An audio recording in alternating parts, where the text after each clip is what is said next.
Well, folks, good day to you one and all, and welcome to round number one, the MSA Porsche Cup Series for 2023.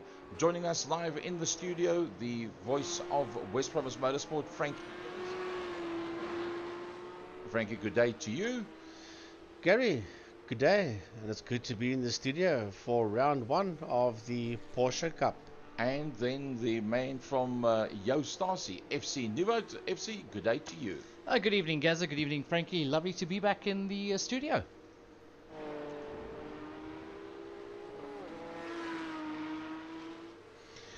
Well, we come to you from Watkins Glen, just outside of New York, where the outside temperature is 18 degrees Celsius, partly cloudy, 5k an hour wind, track temperature is 19, circuit length 5.4 kilometers, and we are 136 meters above sea level.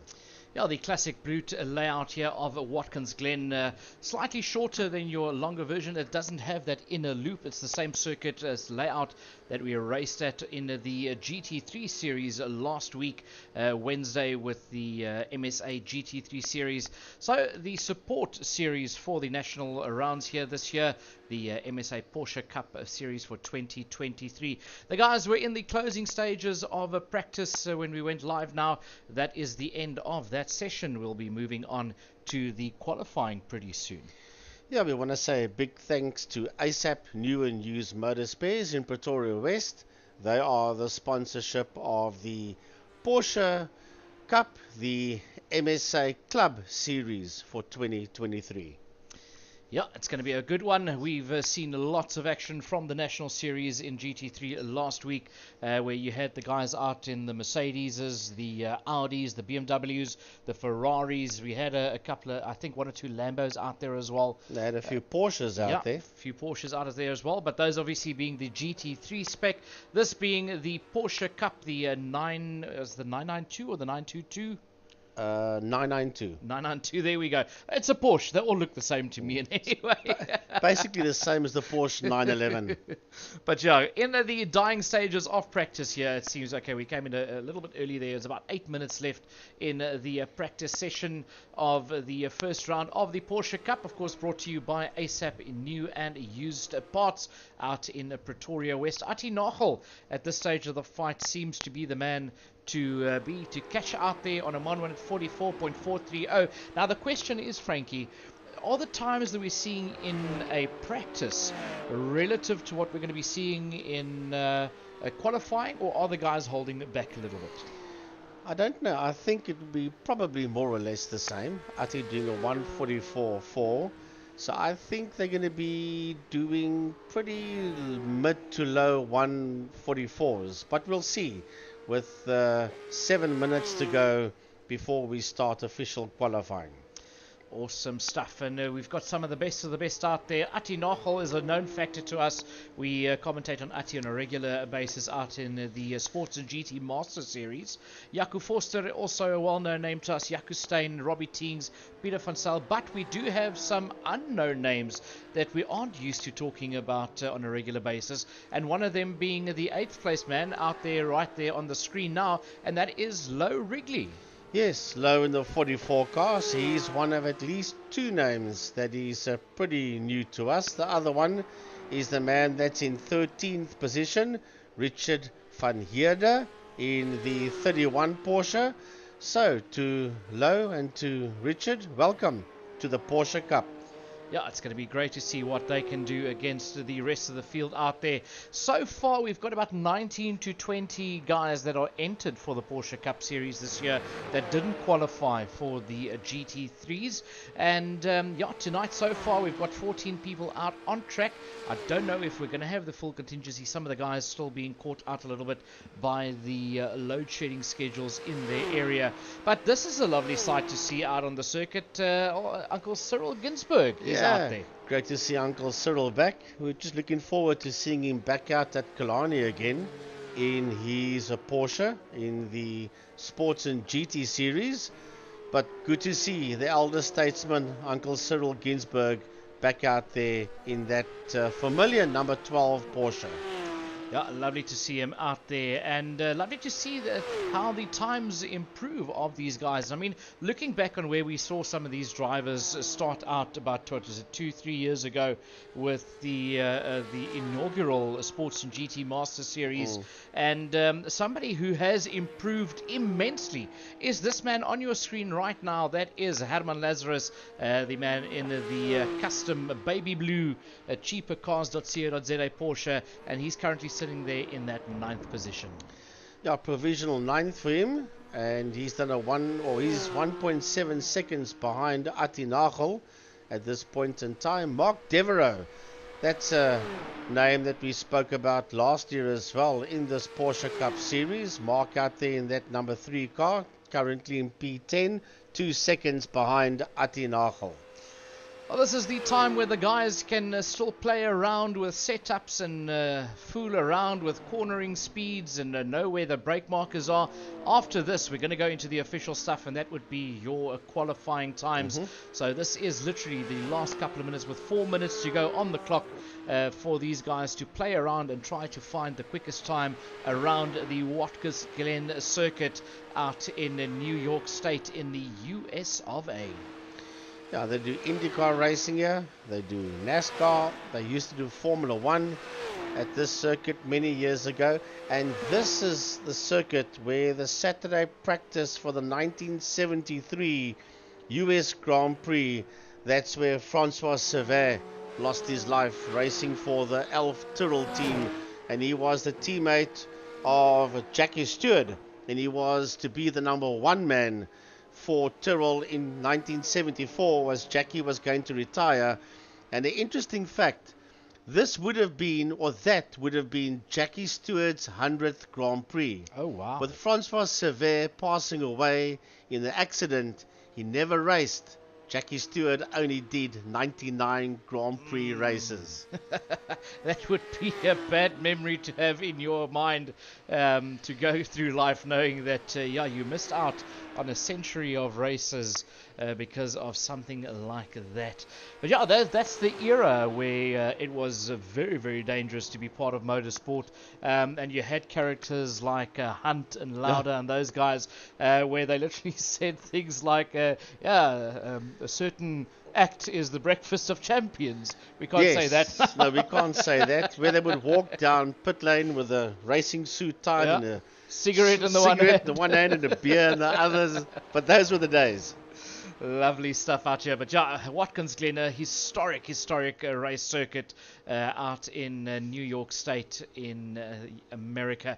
And we've got about 2 minutes, 10 seconds left in this practice session. Some of the guys already making their way to the pits. We see Nagel, Forster, Steyn, Teens, Van Sail and Pienaar. They're happy with the times that they've put up. They think they've got enough.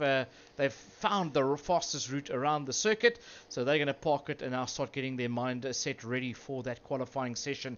Johan Engelbrecht still out there. Mark Devereaux still putting up a time along with... Okay, Leonardo Beccari just went into the pits as well, so that leaves us with those last two, Engelbrecht and Devereaux, as the counter starts counting down for the 15-minute practice section. And Wayne Masters has now made his way to the track as well. He hasn't put up a time yet, so he's not on our leaderboard. So it looks like we're going to have 15 of them out there. Well, a bit of information about Wayne Masters. He takes part, or used to, I think he still does, in the Volkswagen Challenge. Last year they were sponsored by Paybar, and that is basically the northern region's equivalent to our GTI Challenge. Yeah. And Wayne Masters used to be a regular man in that Volkswagen Cup. Awesome stuff. Let's see what he can do here. He hasn't had a lot of practice time much. I mean, we've had a 50-minute session. He literally just came out there, as we see some of the guys making their way back out onto the circuit with 40 seconds left on the clock. Some of the guys are going to try one last dash out there before the time comes up. But there we go. Wayne Masters on the leaderboard now. He's put up a time, although it is 18 seconds adrift. Is that gap or interval? No, that's between P1 and P15. So it's 18.7 seconds off Nagel's time. Yeah, and that is including that spin that he had. So yeah, let's see what these guys can do as time runs out. There's about 15 seconds left in the session, and then we head to qualifying. Right, so whatever they needed to do, they've done. Got the racing line sorted out. Everything is sorted out, as the 50 minutes practice is officially over now, and they will all settle down. And I think the qualifying is a 10-minute qualifying session and a 40-minute race. There we go. That's the end of the practice session. Track is being cleared now, and that means we're going into qualifying. There we see the timer already starting to count down. 10 minutes of qualifying. That's enough to give you around about 2 laps, 2 flying laps. You get your one warm-up with 2 flying laps, and by then the computer kicks you off, and that's all chance you have. We see Willem Pienaar making his way to the track in the 57 Castrol Porsche 992. And we see Cyril Ginsberg also heading out early to try and get a open circuit there. Johan Engelbrecht in the 99 black Porsche also moving out onto the circuit. And it'll be interesting to see who goes where on the timesheets. Yeah, so the guys coming out now. All the fun and games are done. The pre-settings is over. Now it's fully focused. And let's get some decent times up on that board to see where you will start for the 40-minute race. Johan Engelbrecht out in the 99. That's Willem Pienaar out in the 57 Castrol Porsche, as they start making their way around the circuit on that warm-up lap. We saw the practice times on about a 1 minute 44. So let's see where they end up. We should only start to see proper times out on the board after about 2.5 minutes to 3 minutes. We're riding on board there with car number 3. That is Mark Devereaux. Yes. Who is out there putting in some time for him as well. Atinagel in the 78. He's busy making his way around the circuit as well. I was a bit confused about that car early on. I thought it was a Mexican team. And then I realized, no, we're not in Mexico. It's Team Jesus. A big thanks to ASAP New and Used Motor Spares in Pretoria West. We say a big thanks to them for the sponsorship for the 2023 Porsche Cup. Somebody went in the wrong direction out there, but we are on board there with car number 44, and that's one of the new names. That is Low Wrigley. Yep. That is out there in that beautiful Porsche, busy putting up a time. As you can see, Jaco Stein's already gone quick. He's gone purple for most of his lap on his flyer already, and we should be starting to see some times coming onto the board pretty soon as Herman Lazarus works his way around the Watkins Glen circuit. So the car's busy working their way around. That's the 23 car. That's Robbie Teens. Yeah. That's busy taking that machine around. There's the 000. That's Jaco Forster. That's also working his way around. Jaco Forster, as a matter of fact, is the man that's in charge for this year for the 6-hour endurance events. Awesome stuff. Yeah, that 6-hour endurance race is about, what, 6 of them over the course of the year? I think it's about 9, if I'm not mistaken. Okay. I speak under correction. But yeah, that's Richard van Heerden in the 31. 22, that's Leonardo Baccari, one of the Bacardi brothers that regularly takes part in iRacing in South Africa, out there in the number 22 Porsche. Right, the 20, busy making its way around the circuit. We'll pick up that name now for you. Is that Jaco Stein? Oh, that's Wayne Masters. Yeah. That's the 20 of Wayne Masters. We should start seeing times come up on the leaderboard any time now as the guys start heading towards the end of their first hot lap. As we ride on board, Herman Lazarus making his way around the corner onto the main straight.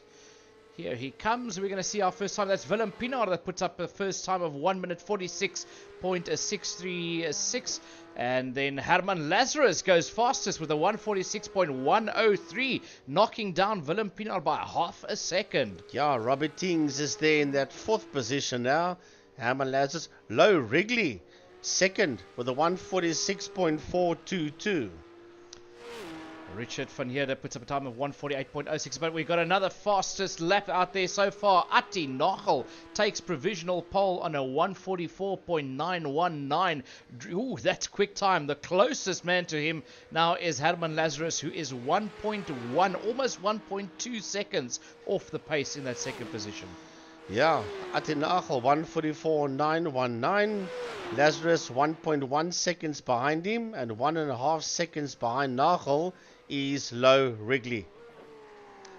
Yeah, Low Wrigley out there in that 3rd position. He was unknown to us coming into this one, but he's done enough so far to have provisional 3rd position. He sits out there behind Herman Lazarus, but ahead of Willem Pinaar. We know how quick Willem can be. We know how quick Robbie can be. And for Low as a newcomer to come out here and show the boys how it's done in that 3rd position, a job well done out there. Yeah, Leonardo Baccari, busy working his way around. The man that now lives in Portugal, and he is in P8. Richard van Heerden in P9, 3.1 seconds off provisional pole sitter Atti Nagel. Well, that leaves us with about 6 guys that actually still need to put up a time that hasn't put up any times on the board just yet, as Willem Pinaar goes provisional 2nd position, and he gets dropped down immediately by Herman Lazarus, who says, no, Willem, I've got the 2nd position covered, as he improves on his time, and Robbie Teens also knocking down Willem. And I saw that Mark Devereaux had a personal best there as well, as Jaco Forster in the 000 does a 144.609 so far for Jaco, provisional pole. Low Wrigley also improved there to drop Herman Lazarus and Robbie Teens and Willem Pinaar down. And then Peter van Zyl joins the party, knocks them all down and sits in that 5th position. Top 5, 1.19 off Jaco Forster. Right, Forster, 1 minute 44.609, 2/10 of a second down is Ati Nachel. Low Wrigley, just 1 second off the pace of our pole sitter, with Lazarus in that 4th place, Van Sale in 5th. Robbie Teings currently starting in 6th position with Willem Pinaar, Mark Devereaux, Richard van Heerde and Leonardo Bakari. Those are the guys that have set up times. We're about 6 minutes 40 seconds into this qualifying session. The guys running out of time to put up a quick time. Yeah, we need a few more of them out there to post the time as we ride around here with the 2-0 of Wayne Masters. And he hasn't put up a time yet. He's not in the top 10 as Wayne. You would think he would be there somewhere, knowing that he's a pretty decent main circuit racer. So the question, FC, are we going to go bowling again tonight? Into turn 1, let's hope they keep it clean. We don't, even though we love seeing sponsors next to a racetrack, it means the racetrack is making money, it means people at the racetrack is making money, and yeah, but let's hope the cars don't go bowling tonight. Jaco Stein's just bowled all of them out of it, and Jaco Stein has gone up onto the front row of the grid. The two Jacos, Jaco Foster and Jaco Stein. Jaco Stein, the man that puts together the Porsche Cup and the GT3 Series for 2023, and then Jaco Foster going to be doing the 6-hour events. Lovely stuff. And Ati Nachel, 144.5. He's the quickest driver out there again in the 78. Once again, he stopped that car around the circuit. Jaco Foster, 0.08 of a second off Nachel. Jaco Foster sitting there in provisional second. Right, as we go into the closing stages here of qualifying, there's just over a minute and a half left here in this qualifying session. Wayne Masters now goes and completes his first timed lap. He's about 3.5 seconds off the pace of the pole sitter on a 148.085, but Ati Nachel still holds that pole position on a 144.527. That is 0.08 of a second quicker than second place man Jaco Forster. So the time is now seriously beginning to run out. We've got 1 minute and 15 left before the checkered flag comes out on this qualifying session. ASAP New and Used Motor Spares in Gauteng, Pretoria West. A big thanks to all of them for the sponsorship for the 2023 Porsche Cup. We have a new pole sitter. Jaco Stein goes fastest with a 144.409. That drops Nachel down. Yes, that's a quick time. 1/10 of a second there ahead of Nachel is Jaco Stein. It's 2/10 quicker than what Jaco Forster could bring to the table. Let's have a look and see if anybody can beat that time of Jaco Stein. Well, we're riding out there with a 12 car of Cyril Ginsberg, working his way around. He hasn't posted any time yet, Uncle Cyril, out there in that 12 Porsche. Currently, Wayne Masters is in P12, 3.6 seconds off Jaco Stein. There is Johan Engelbrecht, busy making his way around. So he's going to have to get a move on to put up some time there together with Cyril Ginsberg. Yeah, Johan Engelbrecht, Cyril Ginsberg working their way around there, but they've run out of time. That is the end of that 10 minutes done and dusted, which means they'll have to slot in at the back of the pack. I think a couple of the guys being caught out here by that. But let's have a look at your grid for today's Porsche Cup. Jaco Stein starts on pole position. Alongside him, Ati Nachel. Then Jaco Forster fills up the inside of row number 2 alongside Robbie Teings. Row 3 is Pieter van Zyl and Low Wrigley. Row 4, Herman Lazarus and Willem Pinaar. And row 5, Mark Devereaux and Richard van Heerde. Row number 6 is Leonardo Bakari and Wayne Masters line up alongside each other. In that 13th position, that looks like the COC has entered the race. So that means Johan Engelbrecht will move up into that 13th position along with Cyril Ginsberg and Reinier Hubert. So those are the 15 cars out there, because the COC cannot take part in this one, that's for sure. So let's have a look and see the moment they get this one underway. Gaza, am I right in saying 40 minutes? I do believe so, yes. It's going to be a 40-minute session, and it's going to be all systems go in a couple of seconds from now. And fuel capacity? That is the unknown. I made a point of not asking, so I don't know. So we're going to learn as we go with everybody out there watching us tonight. And welcome to you one and all that are watching this round number 1 for the Porsche Cup Series. That is where we are. It's the MSA Porsche Cup Series 2023, round number 1, and we are at the famous Watkins Glen. Yeah, on the classic boot layout. So when they start this race, they'll be heading down into turn number 1, known as the 90. Then they'll start climbing up towards the Esses, turn number 2, 3, and 4. That'll lead them onto the back straight, where they would then normally go into a little bit of a chicane section, which is known as the inner loop. But tonight they will go straight past that inner loop, directly into that long right-hander, which is called the outer loop. That's going to take you downhill towards what we call the chute, and that is the start of the boot section.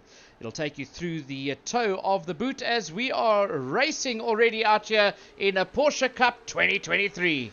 Right, that was a standing start. Then it is Jaco Steyn that leads there from Nagel in that second position, followed there by Jaco Forster.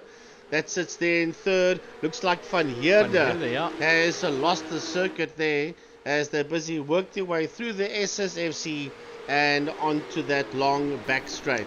Yeah, onto the back straight they're going to go now as they climb up that hill. It is Jaco Steyn and Nagel that leads them. Forster out in that third position. That's how close they are to one another. Rack stacked and packed in behind each other, up the or down the back straight, past that inner loop section to that right-hander known as the outer loop. And it is Steyn that leads them, with Nagel in second and Jaco Forster in third. Right, then behind him we've got Robbie Teens, followed there by Pieter van Zyl. There's Herman Lazarus coming through there in P6. Right behind him is Willem Pina and Johan Engelbrecht. All of them are still pretty much line of stern as they start working their way through the boot section. Yeah, they are going through the boot there, right? That's through the toe section onto the heel. They're going to go into another long left-hander as they work their way around the Watkins Glen circuit here. Steyn leads them out there ahead of Nagel, Forster, Teens, Van Zyl. Then Lazarus in 6th, Willem Pinaar out in 7th position. Johan Engelbrecht has managed to work himself up into that 8th place, along with Low Wrigley, Wayne Masters, Mark Devereaux, Leonardo Bacardi, and Richard van Heerde, along with Cyril Ginsberg. At this point in time, there's nothing between that first 12. They're all riveted there to each other, chasing down Jaco Steyn, the man that sits out there in P1. He's only got a 0.2 of a second advantage over Nagel, who's 0.5 of a second ahead there of Jaco Forster, and a 152.742 race leader is the quickest man out there so far. Oh, Leonardo Bacardi went very, very wide there, as we see on the replay. So that was a little bit of track transgressions there for Bacardi, but managed to stay out of trouble and not make contact with anybody out there in that 11th position. But back to the here and now, and it's Steyn being dogged there by Nagel. It's 1/10 of a second between the two of them. Now Steyn starts to stretch the legs a little bit. 0.3 of a second up to almost 0.4 into the braking zone. For the outer loop they go. It's Steyn from Nagel, from Forster. Robbie Teens coming past there now. He's starting to drop back a little bit and into the clutches there of Pieter van Zyl. Yeah, but Van Zyl went a little bit wide into that one corner, lost a little bit of ground once again. He goes very wide, does Van Zyl, in that 33 car, and now he gets attacked on the outside by Herman Lazarus and on the inside by Johan Engelbrecht and Chaos. 3 abreast through that corner was never going to work, and unfortunately Herman Lazarus was the one that came off worst there as they went in 3 side by side, getting tagged there by the 33 car of is that Devereaux? Van Zyl. Van Zyl, sorry, out there. So, yeah, not a happy chappy there is Lazarus, but that was very brave to think that you were going to sit out there and not get tagged. But remember, FC, they were right on the last, became 3 abreast, and I don't think Lazarus was aware of the fact that they were actually going in 3 abreast. Expected there would have been only 2 of them, and I think that is where the initial setup for that accident actually started. Yeah, definitely. And oh, look at that, Leonardo Beccari not getting the tail end of that Porsche quite where he wants it. But Herman Lazarus, he's got a bit of work to do ahead of him now. He's got to catch up to Cyril Ginsberg, and then he's got to catch all those guys ahead of them to start making progress. But he's already being caught there by the top guys. He's already been attacked by... he's already been... Oh, sorry, this is Jaco Steyn. We're riding aboard Jaco Steyn here in that first position. But Atti Nagel getting a lot of pressure there from Jaco Forster. That's a big battle there for first, second and third. But here comes Robbie Teings now on Jaco Forster. Yeah, as they work their way through the outer loop and race down towards the chute. And Mark Devereaux, he's right there behind Wayne Masters. There's 0.2 of a second between himself and the Masters that sits out there in P8. And they're 1.5 seconds ahead of the man that rounds off the top 10, namely Richard van Heerden. Yeah, Richard van Heerden currently sits there in the 10th position. But there's a battle out here between Wayne Masters and Mark Devereaux. Peter van Sale and Devereaux. No, who's that? No, that's Mark Devereaux and... Masters, Devereaux, there we go. We'll get it right eventually. But yeah, big battle between the two of them. Wayne Masters getting past there as we have a look here. What happened to Low Wrigley in the 44? Just got that tail end slightly out, coming out of the corner. And yeah, that's not the way you want to put a Porsche on this circuit. No, well, it's all learning curves out there for him. There's Mark Devereaux in that 3 car sitting behind Wayne Masters, and catching him is Jaco Forster. Is in there as well. That's Jaco you see there in that 3rd position. And just ahead of him is Atti Nagel, and ahead of Atti Nagel is race leader Jaco Steyn as they're working their way around, heading, it looks, trying to have a look and see where they are around the circuit. That's heading towards, that's in the boot section. I think they're going right now. It could be going down the back straight. Yeah, I think it's the back straight. That's going down the back straight towards the inner loop, which on the right-hand side, which they're not using, and going down into the outer loop. Jaco Steyn from Atti Nagel, Jaco Forster. But if we look back from that motor car, it's actually a 4-way battle. Add to that, the Boltman, Robbie Teings. Yeah, Robbie Teings sitting there right behind Jaco Forster, and he initially started to drop back a little bit, but now he found his rhythm, and he's now actually on the move to try and get closer there to Forster, as they are all there in that 4-way battle for the lead. Then Richard van Heerden, he currently sits there in that 10th position. He's chasing down the likes of Mark Devereaux and Wayne Masters. He had a bit of bad luck at the start where he ran wide into turn number 1, and he's had to work very, very hard to get back up to pace. And look at that, he is actually starting to get closer and closer to Mark Devereaux, which in turn also brings him closer to that blue Porsche ahead of Devereaux, which is Wayne Masters. Yeah, Wayne going pretty wide there. This is a replay of Peter van Sale in that 33 car using Watkins Glen International and a touch more. Frankie, that's very wide. Yeah, very, very too much wide. So that was a replay there on him. As we go back to race leader Jaco Steyn in the 88 car. Quickest man out there. Oh, fastest lap was 1:45.2. That is the man in P3, and that is Jaco Forster. But yeah, there's nothing between Steyn, Nagel and Forster at this point in time. Well, there you can see the FC, all the top runners are there. 1st, 2nd, 3rd, 4th, 5th, 6th, 7th, 8th. And then it looks like the 9th car, that's Mark Devereaux and Richard van Heerden that we saw there as well. But I must say that it's a bit of a cloudy day. Normally the blimp camera is very clear, but on certain parts of the circuit it's not. So fair cloud cover, but as Frankie mentioned at the top of the show, that it is a bit of a cloudy day out there, 22 degrees on circuit. Yeah, it is a little bit hazy out there, but as Frankie said earlier, Jaco Forster having the fastest lap time so far.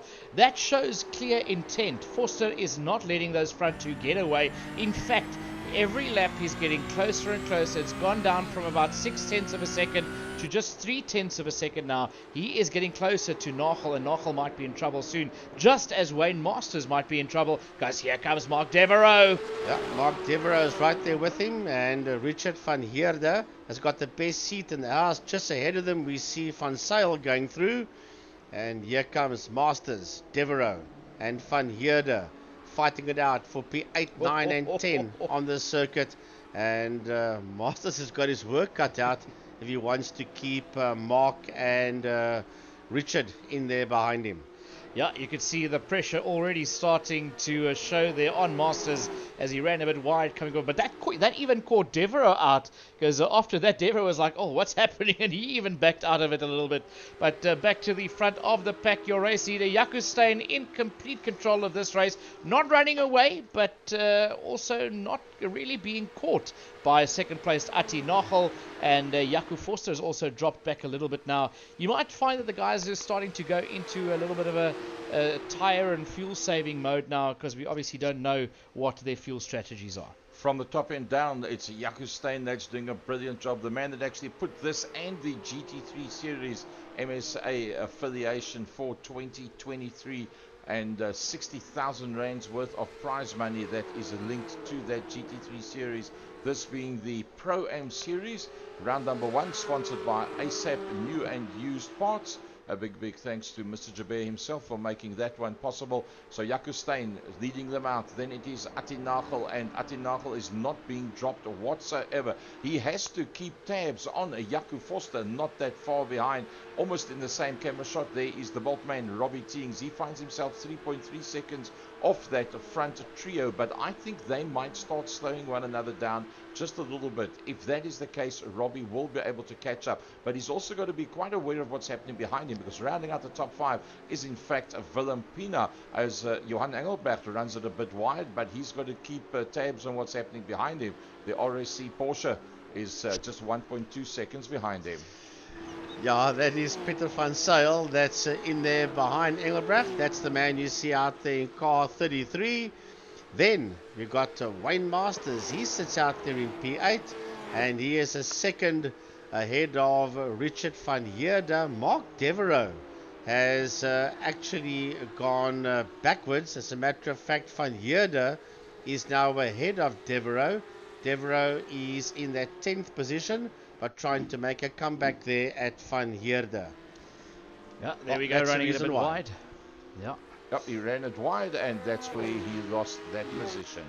But you know what, Frankie, it is a day after Valentine's Day, so I'm going to show a bit of love to our commentating colleague and not make fun of him for calling it the RSC Porsche. Don't worry, I made the same mistake last year. Right. Jaco Forster out there in that third position, once again, just clawing back a little bit of that deficit on Ati Nachel. Now he's down to 0.3 of a second. A lot quicker through the corners than Nachel is Jaco Forster. But here we have another battle. That's Mark Devereaux trying to come back at Richard van Heerde. Van Heerde takes a wide line coming out the corner, but he hangs on to that position. Diving down the chute, the two of them go there. Van Heerde all over the, Devereaux all over the back of the 31 Porsche of Van Heerde, which then will allow Masters to escape down the road. Mark Devereaux, P10, and he wants to have a go there. Replay here at Leonardo Baccari in that 22 car. Probably find that the tail stepped out on him. Yeah, and catching it very nicely going into that right-hander. I must say, the guys being very aware, actually handling these Porsches a lot better than what I expected. We see a lot more tails coming out on the GT3s last week, and luckily enough, with the amount of cars that we have here today on the circuit, there's not that many to have contact with when you do, on the rare occasions when you do have the tail end stepping out on these 992 Porsches. Yeah, a replay at Low Wrigley's Porsche. It just doesn't want to behave itself at all. He's got some serious issues out there. As we ride aboard with a man in P9, that's Mark Devereaux, 0.6 of a second between himself and Van Heerde, and he wants that 8th position back from Van Heerde. Well, I must say, I don't know if you picked up the bug splatter on the window there. I did. Brilliant stuff there.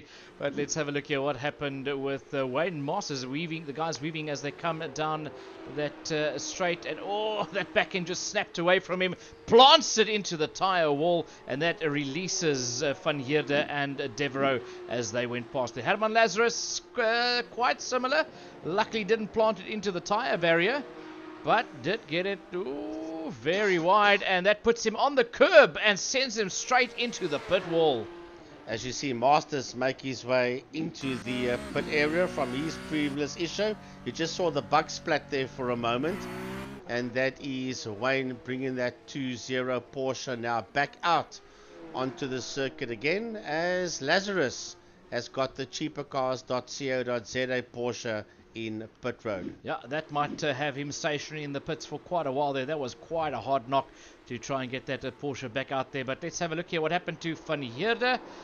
Same and similar, that tail end just stepping out, and the moment it goes past that point of no return, there is nothing you can do. You're a passenger in your own car. Luckily keeping his head and sticking it to the inside there, not making contact with anybody by reversing. But back up to the top, Jaco Steyn still leading this one, still having a decent gap there between himself and Nagel, but Nagel not out of trouble, because just 28 tenths of a second there, or 28 hundredths of a second there, is Jaco Forster right there on the back end of Ati Nagel. He's got the best seat in the house as Jaco Forster, because he's got a lovely gap between himself and Robbie Teens. It's 5.3 seconds, so he's in a comfortable position there, is Forster, and he can just pressurize Ati Nagel a little bit and hope that Ati would make a mistake. On the same hand, it's Ati Nagel that is 0.5 of a second behind Jaco Steyn. Yeah, Steyn leading at Nagel there in second, Forster in third, Robbie Teens in fourth, Johan Engelbrecht currently sitting in that fifth position, but he's in trouble because Willem Pinaar is on the move. He's right in there behind Engelbrecht. Now I know Engelbrecht actually made a passing maneuver there on Pinaar earlier on, but Johan Engelbrecht is definitely one of the men on the move, having made up 9 positions from the start of that race in the black Porsche, but he's now being chased down by Willem Pinaar. And right behind Pinaar is Van Zyl. Van Zyl in that 7th position. He's gone down 2 positions since this one started. Just under 0.5 of a second behind Pinaar is Van Zyl. And they're chasing down Engelbrecht, who in turn is chasing down Robbie Teens. There's 2.2 seconds between Teens in P4 and Engelbrecht in P5. Guys racing very, very hard to stick with each other there. But back to the front of this one, Jaco Forster is keeping Ati Nagel extremely humble in that second and third position as they sit there behind your race leader, Jaco Steyn. We are waiting for the guys to eventually dive into the pits. Frankie, want to hazard a guess at when we might see the guys diving into the pits? Well, for starters, we don't know what the fuel capacity is, so I would think anywhere 45 minutes, 25 minutes onwards. I was also thinking around about 24 to 25 minutes is where we'll see them dive in. But look at this. That is Peter van Zyl all over the back bumper, and now moving up on the inside of Willem Pinaar is Peter van Zyl. Willem Pinaar didn't even put up a fight with that one. Now he's going to try and claw it back, but he just does not have the pace. Just look at how van Zyl pulls away from him. But I saw as they raced down towards that outer loop on the left-hand side of the circuit, there's a bit of a bump. And Pinaar actually went through that bump, but it might have unsettled him a little, and lost that 6th position to Van Zyl. Yeah, and nothing he could really do about that one in that position. Robbie Teens having a good race out there in 4th. Well, Robbie Teens he's had a very good race in 4th, but as Frankie noted earlier on, he was dropping back off Jaco Forster, Ati Nagel and Jaco Steyn. We did expect that they might slow one another up. Are they working together to get away from the rest of the pack? Because they're not slowing one another up whatsoever. Jaco Steyn leading them out. Love to see the last lap, Gaza. Then we can see exactly what's happening with Robbie Teens, because he is being caught there. Teens did a 1:46.3. As a matter of fact, he is actually quicker than what Engelbrecht is. Only barely quicker than Johan Engelbrecht. Yeah, but he is 0.6 of a second slower than the guys ahead of him, so that will account for dropping back so massively from the front 3. But at this stage, he's doing enough to just stay there ahead of Johan Engelbrecht, but you cannot discount Engelbrecht as he is the man on the move. But look at this, Forster getting right up onto that back bumper of Ati Nagel. If it was any closer, you would actually feel the presence of those bumpers so close to each other as they work their way around the circuit. Yeah, that's the only real fight out there at this point in time, is the one for first, second and third between Steyn, Nagel and Forster. And once again, look at Jaco Forster right on that back bumper under that wing of the Atti Nagel Porsche. And Atti 4/10 of a second behind race leader Jaco Steyn. Yeah, Jaco Steyn out there in the lead, half a second, starting to put away, and Peter van Zyl and Willem Pinaar has swapped positions around. Yeah, I just saw what happened. I saw that and van Zyl goes slow. Did he run off the circuit? That Was looks there like contact? a lot of damage. There was contact, yeah, between himself and Pinaar. Accidental contact, but contact nonetheless. Yeah, he got that back wheel onto the grass. That sent him into a fishtail, and when he lost control, he clipped the back end there of Pinaar. So Pinaar gained a position, but he gained a lot of damage as well. Yeah, this is Pinaar, and slams that Porsche into the Armco. Ricochets across the track and into the other barrier, and some serious damage. The car's crabbing heavily. Damage there for Willem Pinaar. Peter van Zyl has actually made up a position there, and Willem Pinaar has now dropped. He's dropping back a lot there now. He's gone to the pits. Strangely enough, did Peter van Zyl use a quick repair? Must have, because Pinaar jumped straight back into the pit area, but that car is not in a good condition. Massive damage you can see on that motor car, and that's going to cost him pretty heavily as he brings it in. But looks like Wayne Masters has run into a problem as well. Let's have a look here and see what happened to Masters. Yeah, he got it onto the grass completely. And yeah, these Porsches, if you put it on there, it's not a lawnmower. It's not going to go anywhere that you want it to. And that's going to put you in that position across the circuit. And then another thing that we also missed out on was Jaco Forster getting past Atti Nagel. So Forster moves up to P2. Nagel drops down to that third position. Alright, let's have a look here. It's Jaco Steyn leads them out there. Jaco Forster in second. Jaco Steyn leads them with Forster down in that second position. But with that battle that they've got going on there, they've actually now dropped back from Jaco Steyn. And Jaco Forster is going to have to do all that work to try and catch up to the back end there of Steyn. Atti Nagel not allowing him to get away just yet. And that whole packet is still pulling away there from Robbie Teings. Teings now 7.6 seconds behind a third place Nagel. And Robbie Teings is keeping the same gap between himself and Johan Engelbrecht. It's hovering around the 2.2, 2.1 between Teings and Engelbrecht. So Johan not getting closer to Robbie at all, as Peter van Zyl, 22 minutes done, works his way into the pit area. That might be that he was able to continue with the amount of damage that he had and said, I'm going to try and push it as far as I can until I have to go to the pits and then fix it up. So Peter van Zyl into the pit lane, Leonardo Beccari into the pit lane. Willem Pinaar was in the pit lane already. He did the fixing of the car, and I think he might have done his pit stop at the same time there, as we see Leonardo Beccari, Richard van Heerde going into the pits as well. Will Cyril Ginsberg go into the pits? Well, he's approaching the final corner. Let's have a look and see. I think he might just... Nope, he goes straight ahead. Cyril continues. Alright, let's have a look here what's happening. Willem Pinaar doesn't have to go into the pits now, so he's going to start moving up the log there. He's past Richard van Heerden already. Peter van Zyl already back out on circuit, so he didn't have to stop that long. Willem Pinaar making it past Leonardo Beccari as they all work their way around the circuit. But Steyn leads them from Forster, from Nagel, Robbie Teings in fourth, Engelbrecht in fifth, and Mark Devereaux up into that sixth place. Any one of these three going to take a pit stop? Nope. They run through and start another lap. Steyn, Forster and Nagel, first, second and third. 8.5 seconds ahead of Robbie Teings. It also continues through. And so does Johan Engelbrecht. Now, the gap has actually got bigger between Teings and Engelbrecht. It was 2.1. It's now 2.4, 2.3. So there you can see now that there is the top six that have not gone into the pits, but 23 minutes in of the 45. That is literally the halfway mark right now.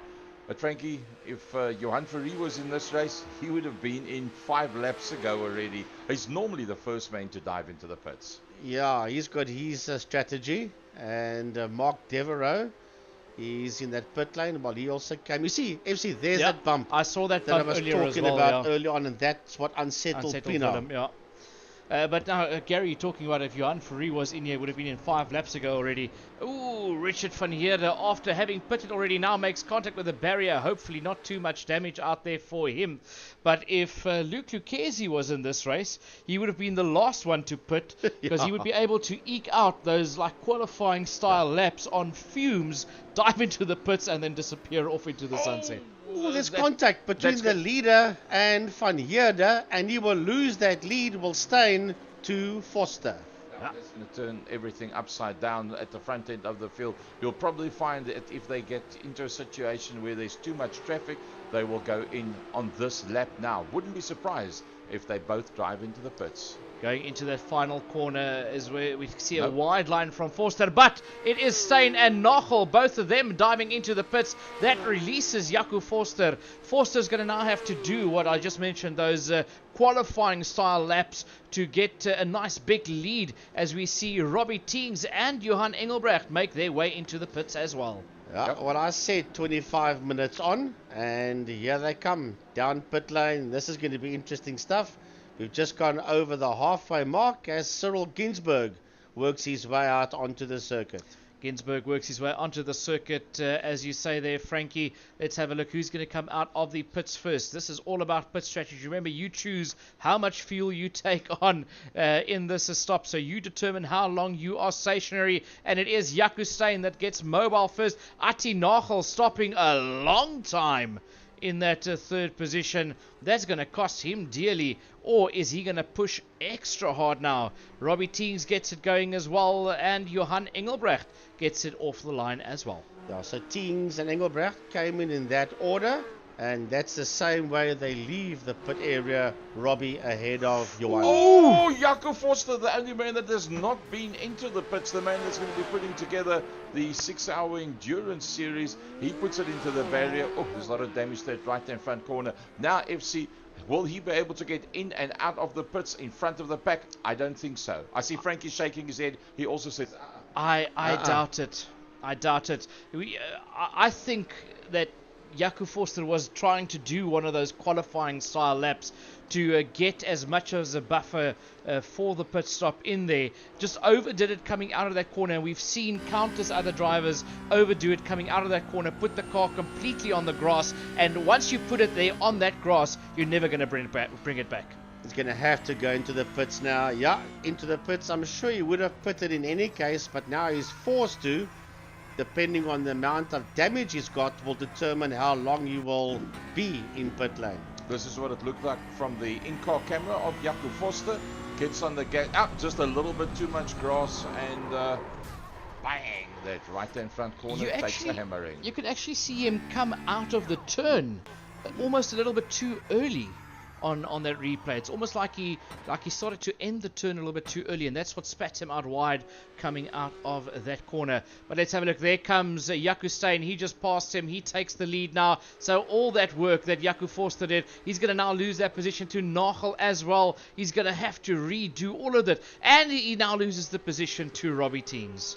Yeah, and he will lose out to Engelbrecht as well, and he must be careful. He might even lose out to Pieter van Zyl.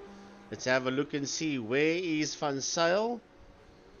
Forster's making his way out the pits, and that Van Zyl I saw coming through. Yeah, there goes Van he Zyl. loses out to Van Zyl as no, that was not. That was Wayne Masters. Yes, so he does rejoin ahead of Pieter van Zyl. Yeah, so all that hard work, that's how quickly things can change in motorsport. From 0 to 0, you can go very quickly. So going from the top end down, it's Jaco Steyn that's once again at the front end of the field, and well, ever since he got his new equipment, he's just been getting better and better, and it's nice to see that somebody that puts so much effort into making the different series work actually come out on tops in this series. He's got himself a pretty decent gap back to that man as he comes over the rise. That's Ati Nagel. Ati Nagel of now the new third place man, Robbie Teens, with the new fourth place man, that's Johan Engelbrecht, and a rather rattled, irritated, mortified Jaco Foster, 14 seconds further back. He needs tragedy to happen up front for him to get any further up the field. Well, the thing is, he mustn't get himself in a flap right now. I know he's pretty upset with himself, but he just needs to calm it down and get on with the job. There's still about, 16 minutes left before we see the checkered flag. And I doubt it, though, because he's nearly 14.5 seconds behind Johan Engelbrecht. It's going to take a miracle to get him onto the podium, but I mean we've seen the pace that Jaco Forster can put out there, so he might make inroads in catching Engelbrecht. But yeah, a podium, I don't think so. Not after that one. Well, he's 15 seconds behind Johan. Podium, definitely not. A remotely outside chance, or remote outside chance, I should say, for him to catch Engelbrecht. I doubt it, though. But at this point in time, nobody's going to catch that man, Jaco Steyn. He's nearly 7 seconds ahead of second place man, Ati Nagel. Just a bit of background information on that man, Jaco Steyn. He's been involved with the iRacing for many years. He is undoubtedly the computer guru in terms of iRacing in South Africa, and with the assistance of Luke Lucchesi, who's a computer boffin out and out. He's just gone to the next level in terms of making all these intro videos and setting everything up. And just never ever forget that the man that started the whole thing was Dr. Mike Verrier, and Dr. Mike Verrier handing it the reins for this year, as his on-track racing has varied a little bit. Well, he's going to be doing more endurance racing around the country, handing the reins for now over to Jaco Steyn, and Jaco Steyn doing a brilliant job. And the top 40 in South Africa taking part in the GT3 series, and then this being the Pro-Am, and nothing short of 15 riders out there for the very first event of the season. Sponsored by ASAP, new and used spares. Well, not just doing a great job with the setup, but doing a great job behind the steering wheel out there this evening is Jaco Steyn. 6.8 seconds is the gap that he's managed to pull on Ati Nagel. It was a lot closer earlier. Oh, Jaco Forster dives into the pits. Something not right. Did he make contact again? Yeah, I just picked up there on the monitor that he's in the pit area. The car looks okay. Or I don't is know that how a many drive-through? errors. I don't know how many errors he's made. Let's have a look and see. That's a drive-through. That looks like a drive-through. If he's done more than 17, then it No, there he should goes be into a the pits drive-through. No, it's not a drive-through. He has made 2 errors only. So that's another pit stop for him. Yeah. That's another thing that I need to say, you know, from where we started with the iRacing, 2-3 years ago, is the amount of off-track errors that we've seen in the beginning, where you had drive-through on drive-through on drive-through penalty. Yeah. And here, all of a sudden, the most that we have is Peter van Zyl on 7, everybody else sitting on 2, 1. Talking about that, I was actually on last week Thursday. I was at Johan Foury's house for a birthday party, and it was mainly Johan and Luke that dominated. And he was saying to me, it's awesome in the iRacing Master Series to see all the other drivers have come through, and that's what people like himself and Luke Lucchesi wants. They don't want to run away at the sharp end of the field. They want that competition. And as you're saying, FC, it's coming through everywhere, Gary. And one of the old hands in the game and in main circuit racing in South Africa, Johan Engelbrecht, 10 positions up, from 14th up to 4th position, and not that far behind the Boltman, Robbie Teams. Yeah, really not that far. Just 2.5 seconds. I mean, that gap has been bigger throughout the course of this race, and it actually looks like it's coming down. Johan Engelbrecht did seem to catch a nice rhythm, as just look at that, 10 positions is what he's gained since the start of this race. Robbie Teams has also gained 1 position. If you look at that, looking back, you'll see there's 2 cars there, the one being Cyril Ginsberg, the other one being Johan Engelbrecht. So Johan Engelbrecht can see him, but can he get to him? We're 33 minutes in, which means there's only 12 minutes to go. Yeah, not that many minutes left. There's Low Wrigley finding himself in P8, and he's only 7/10, making it to the wall. He was. Goes Low Wrigley. Yeah, he was busy catching Bakari ahead of him very quickly, and then that ended up all wrong. So yeah, unfortunately the car went into a bit of a wriggle there.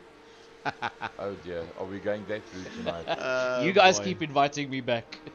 So, Low Wrigley gets a bit of a wiggle on the motor car as Johan Engelbrecht moves up all the way to 4th position, and I think that's a brilliant ride by him. Robbie Teens must be a possible driver of the day nomination. I don't remember seeing Robbie Teens up in the top 5 for quite a long time, and a very competitive top 5.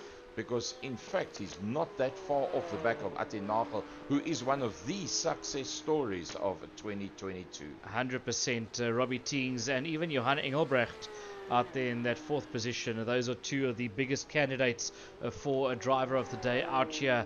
But yeah, all out action around the circuit. Quite big gaps between the guys at the moment. Nobody really challenging anybody. But the pace is blindingly quick up front there. Jaco Steyn in first. Let's have a look here at Low Wrigley. That's the in-car shot. Yeah. He just got that left back wheel onto that where the circuit all of a sudden levels out, and that just sends you into that tail wag and sends you facing the wrong way and into the wall. On board here, replay with Cyril Ginsberg, just massive understeer, yeah, going into that right-hander. So the time is running out. There's 5 minutes left on the clock. 10, sorry. We're not doing, it's a 45. We're not doing 40 minutes. It's a 45 one. It was initially said 40, so they have upped it to 45. My nominee for driver of the day would be Johan Engelbrecht. He's gone up 10 positions, and he's never been nominated as driver of the day ever before. Jaco Forster just putting in a 1:44.517, and that is the fastest lap in the 35 minutes that we have been on the circuit, and this is Watkins Glen. Yeah, busy catching the back end there of Wayne Masters is Jaco Forster. That's showing his intent. He wants to get back up into the higher point scoring positions. He knows he's supposed to be battling it up front there with Jaco Steyn and Atinagel and Robbie Teens, and that mistake all on his own at the front end of the field has cost him dearly. He had to pit a second time, and that's dropped him in behind Wayne Masters, but he's getting closer and closer to the 9th placed man. There is Jaco Forster. He's just 2/10. Look at that. He's right on that back bumper of Masters, and it won't be long until we see an attacking move from Jaco Forster. I think it's only just a matter of time before we see the move being made here by Jaco Forster. Has a look up on his inside. Will he be late on the brakes? Yes, he is. And he slides through there ahead of Wayne Masters. Yeah, into that 9th position goes Jaco Forster now. So 1 or 2 points extra in the bag now, but this is not the point scoring that he had in mind starting this race here this evening. Next target would be Low Wrigley, who is 9 seconds up the road from Jaco Forster. It's a massive task, but it's not impossible. Johan Engelbrecht, on the other hand, once again, it's that 2.2 seconds between himself and the man ahead of him, Robbie Teens. Yeah, that time has actually been coming down. It was at 2.2 earlier. It's all the way down to 2 seconds. Now it's under 2 seconds, 1.8 seconds between Robbie Teens. Johan Engelbrecht is smelling a possible podium here, and Robbie Teens might be in trouble with 37 minutes into this race. Well, let's see what Engelbrecht can do. He was a lot quicker on the last lap. 1:46.3 for him, playing a 1:47 dead for Robbie. So yeah, he was a lot quicker than Teens on the previous lap. As they work their way around the circuit, Wayne Masters out there, the first time that we see him out here in a Porsche Cup racing. He currently in that 10th position. He got overtaken there by Jaco Forster. Sits there ahead of Richard van Heerden, two of the new names out there in the Porsche Cup. But this man has done it all right so far. Hasn't put a foot wrong.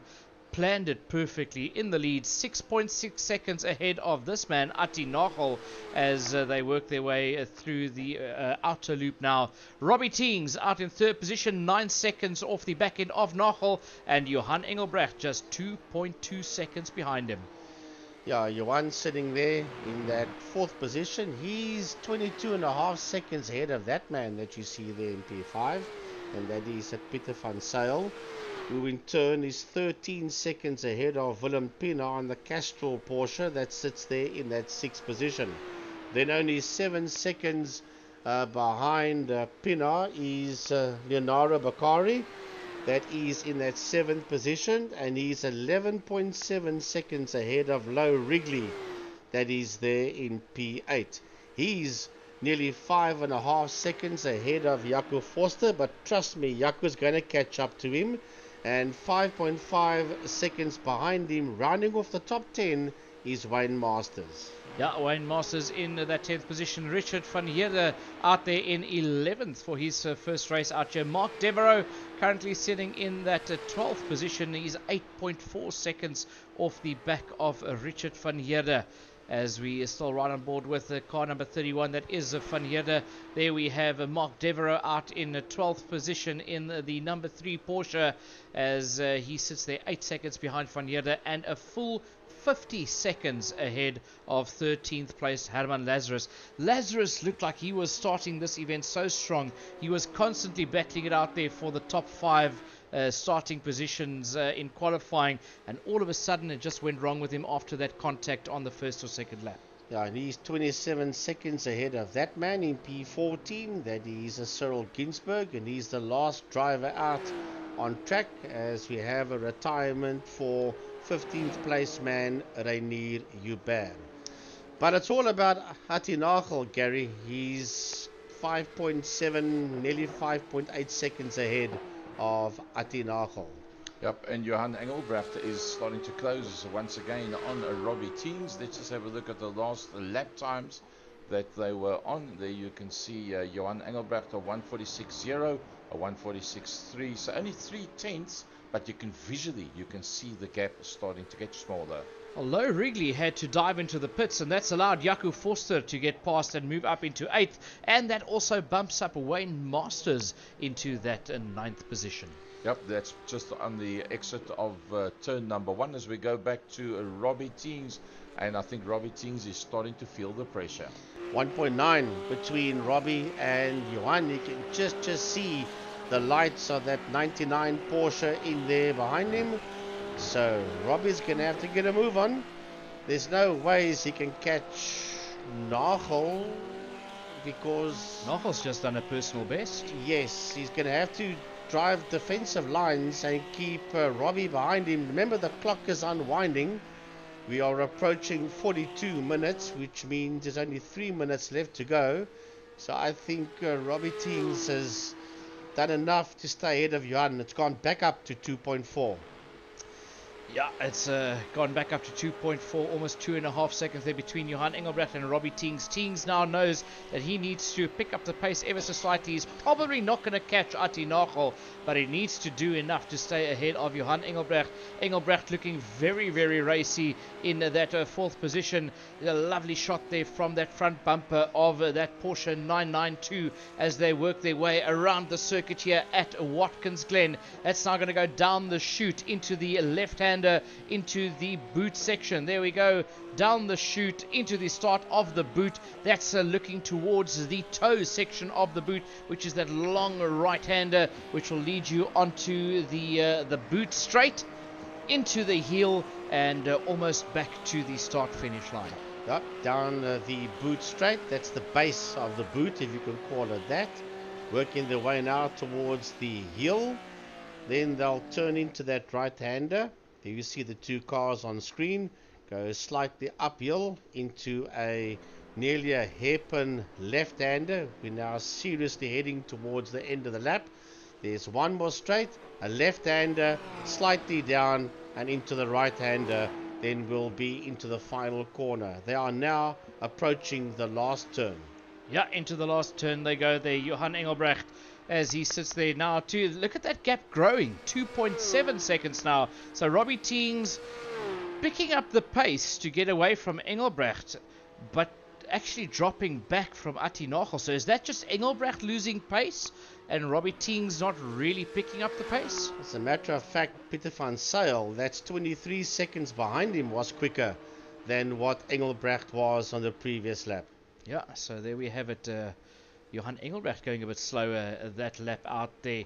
So riding on board there with the 33 car, that is Pieter van Zyl, currently in that 5th position, sitting about 15 seconds ahead there of Willem Pinaar.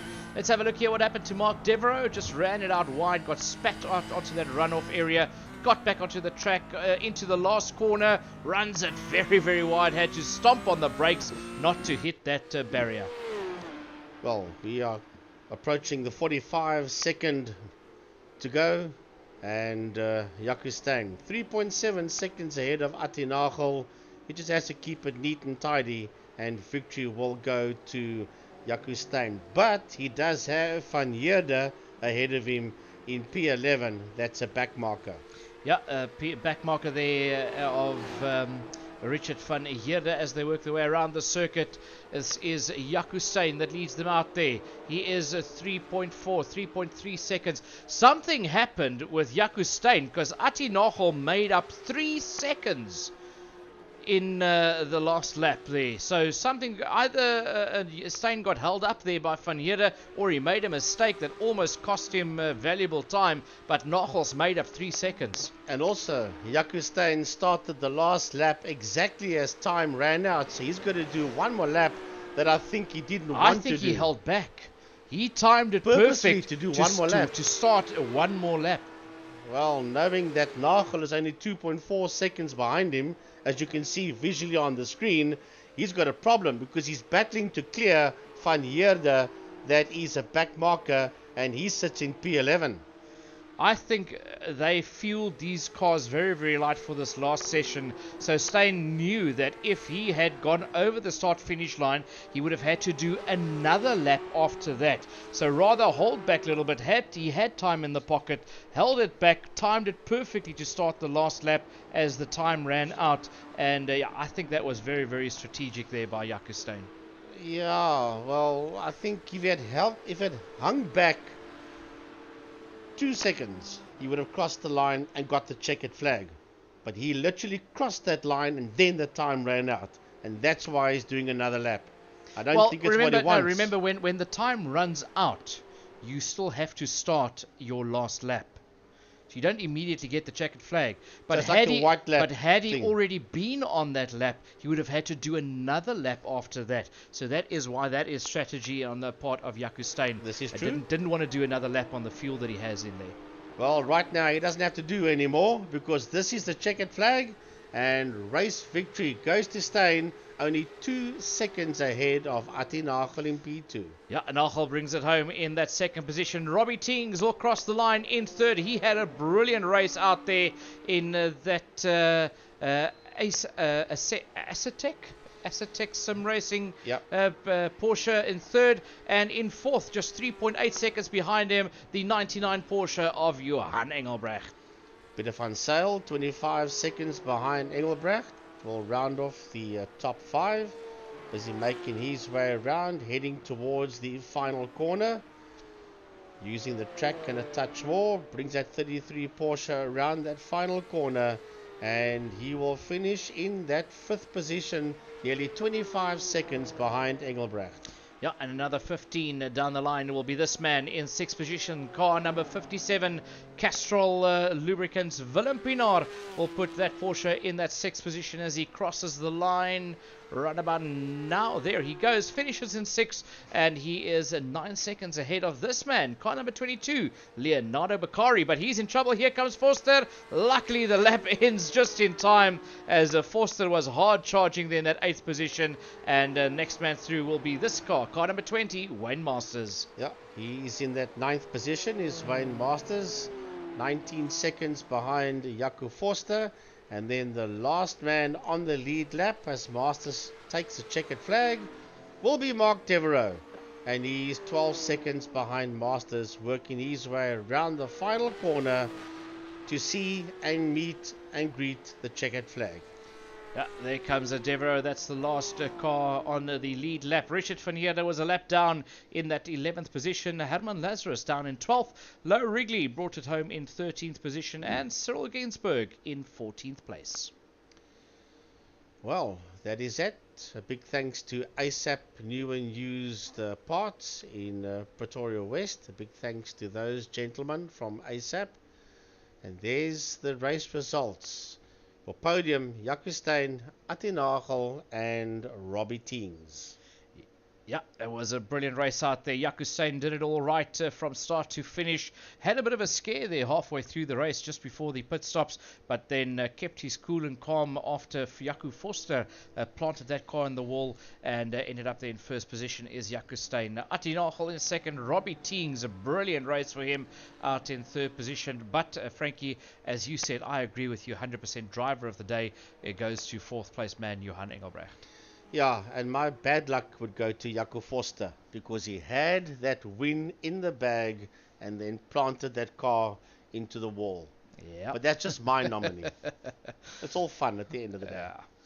Brilliant stuff. MSA Porsche Cup Series 2023, round number 1 from Watkins Glen. We'll see you again in probably about a month from now for round number 2. But next week, we come back with the iRacing Masters. That's going to be pretty decent. And I'll give the final word to Gary, and then I'll let the people know exactly where we are going to be next weekend for the Masters. As a matter of fact, I can tell you right now, we will be in Knockhill with touring cars. Awesome stuff.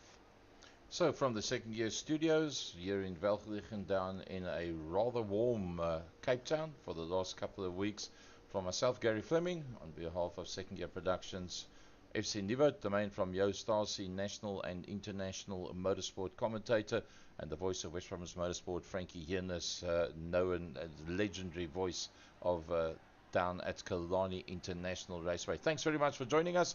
Join us every Wednesday night at around about somewhere between 7:30 and 8 o'clock for all the different series that goes out there. You can pick it up on Facebook on the West Bromwich Sports and GT Masters. You can pick it up on Second Gear Talk Show, and then obviously on the YouTube channel Second Gear Productions, and then also a lot of the races going out on iRSA, iRacing South Africa. From us, Gary Fleming, good night to you, one and all.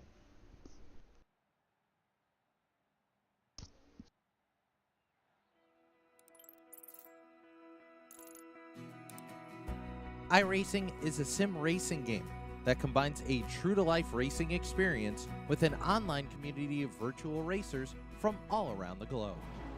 iRacing offers a multitude of officially licensed cars and tracks, laser scanned with millimeter accuracy. Their car models and mechanical systems are based on real-world physics, engineered in cooperation with manufacturers and race teams.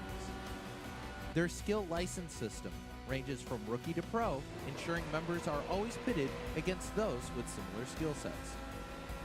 Members are able to sign up for a weekly race series, compete in time trials, host a private race with friends, and participate in racing leagues created and run by the community.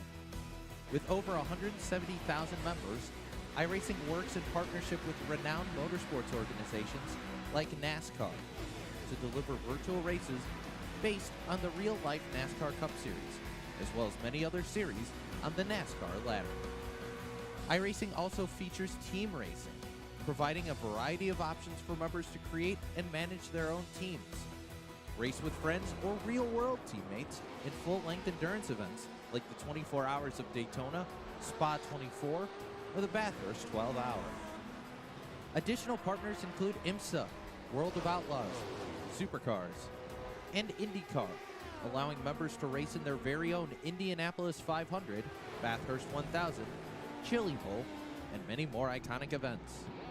This is iRacing, delivering the most authentic racing experience short of getting into a real race car. Sign up today at iRacing.com.